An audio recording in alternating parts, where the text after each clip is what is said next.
What's up, everybody? Welcome back to Sales Remastered. This episode is going to share with you one thing to do before you give up on a sale. That one thing you can do right now after you receive the no for the third time, the fourth time, or the fifth time. I hope you're not just asking for the sale one time. You'd be amazed how many times they actually ask for the sale. It's either between 0 or 1. And so when you think about that as a whole, why wouldn't you re-ask for the sale? Why wouldn't you ask for 2 or 3 times?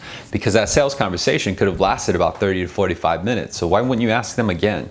Why would you stop after asking for one? And it's because the fear of rejection, the awkwardness of getting rejected. This video is going to share with you one thing to do after you've asked multiple times and it feels like that sale is just not going to happen.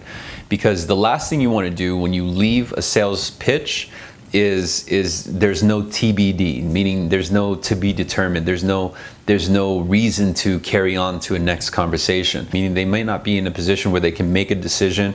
They may not be in the right mind state to make that decision. They may not have the right parties involved to make that decision. And so if you pitch it once and then rely on that screener to then pitch your product or service to the actual decision maker, you're not doing yourself any good. You actually just sacrifice the entire time it took for you to take that conversation to a pitch. And by implementing this one strategy, keeping the dialogue open so you can pitch them again in case it wasn't the right time, or in case they needed to think about some specific concern that they had. Because most sales pitches, once they're told no, that's it. Now it's just onto the competitor. But the problem with that is that prospect still has a need to fill. They still have an emotional tie to the result of the product or service you give. And so they're going to find that result elsewhere. They're going to go with another company. And since you've already invested your time within that prospect, I think you deserve that sale. So try this out. At the end of the sales pitch, after you ask for the sale and for whatever reason they say no, and then you reaffirm the benefits and say, okay, well, I completely understand where you're coming from. At the end of the day, you do have an alternative to continue not using these benefits, continue not saving the money or whatever, the opposite of whatever benefit you give. Let them hear it out loud as to what they're choosing to do, that they're choosing not to save money. They're choosing not to get the new benefit. They do have an alternative to continue paying more than they need to. That is kind of your second way of asking for the sale. But after you ask it for second, third, or fourth time, if you need help on how to ask in a different way, my content shares that with you, so I won't dive too deep into it. But the point is that after the second, third, or fourth time of asking for the sale, instead of giving up and saying, okay, well, call me if anything changes, or maybe I'll check in with you for a month, you're setting yourself up to be screened, meaning they're not going to answer your call, they're not going to answer your email, because that relationship ended on that no. And so how do you keep it open? You end the pitch like this. After the final no, and before you say goodbye, do this. Say this exactly if you can. Say, you know what? I got an idea. I'm going to meet with my manager before I leave today, and I have a few ideas. Let me get his permission first before I present it to you. There's something that you needed to see. There was a result that you wanted, or maybe a concern that really stood out. What was it, so that I can go over it with my manager and I'll see if we can find a solution for it. Now, the reason why you want to say that at the very end of the pitch is because it's going to give you an opportunity to make that prospect feel like they didn't waste their time. Make that prospect feel like there's still a chance that they can get what they want. And then it opens up the question of what was that result you needed, or what was that concern that they had. They're going to tell you now the truth, why they chose not to go, because they have nothing to lose. They already told you no. So this is your opportunity to say, hey, excuse me, Mr. Jones, tell me exactly how it is to sell you. I'm taking notes. And then Mr. Jones is going to tell you, oh, because it was the price. Or Mr. Jones can say, oh, because of the terms, because of this, because of that. Whatever it is, you just want to jot it down. And after they give you that golden piece of information on how to sell them, then you're going to say, okay, I'm going to meet with my manager, and then regardless, even if I can or I cannot provide the solution, I'll let you know. And that way you didn't just waste all that time, speaking with me, learning about my products or services. I'm motivated to earn you as a client. This will help me meeting with my manager to see if there's a solution. I think that I can still deliver you some value. So I'll get you that answer. I'll either email you or give you a call depending on what the answer is tomorrow. Is that fair enough? And of course they're going to agree, because it's that TBD effect. It's that curiosity.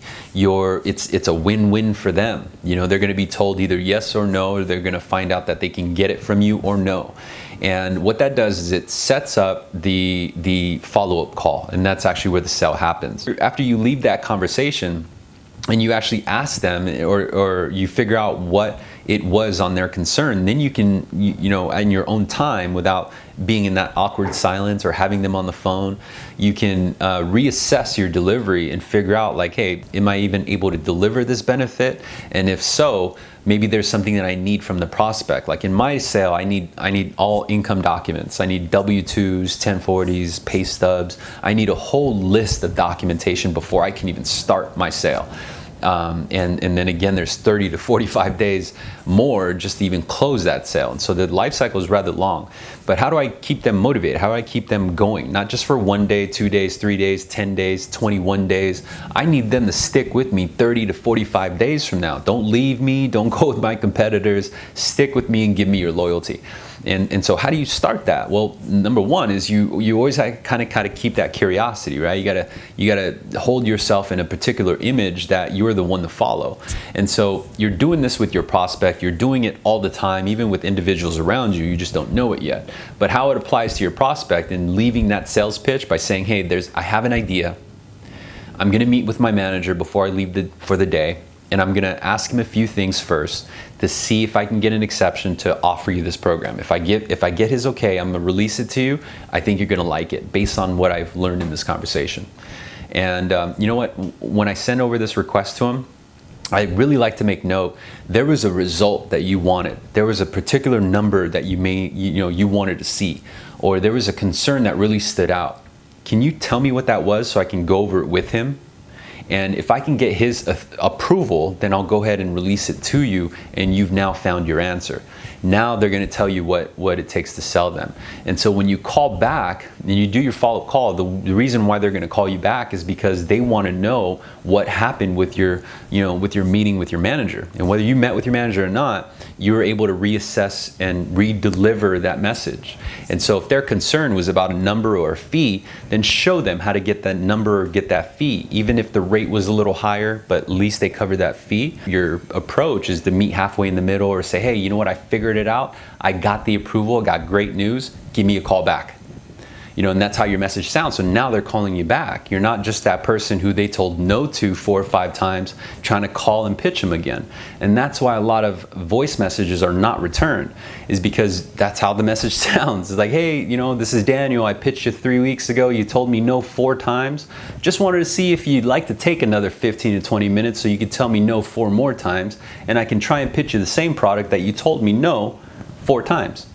Call me back, blah, blah, blah, blah, blah. And so in so many words, this is how the prospect is perceiving it. And so when you understand their emotions, you understand kind of what drives them, it gives you another at bat. And it's up to your creativity, it's up to your execution, and it's up to your mindset, willingness to be open-minded in actually applying your emotional intelligence to that next round. And I hope you win that sale. I'll see you in the next video.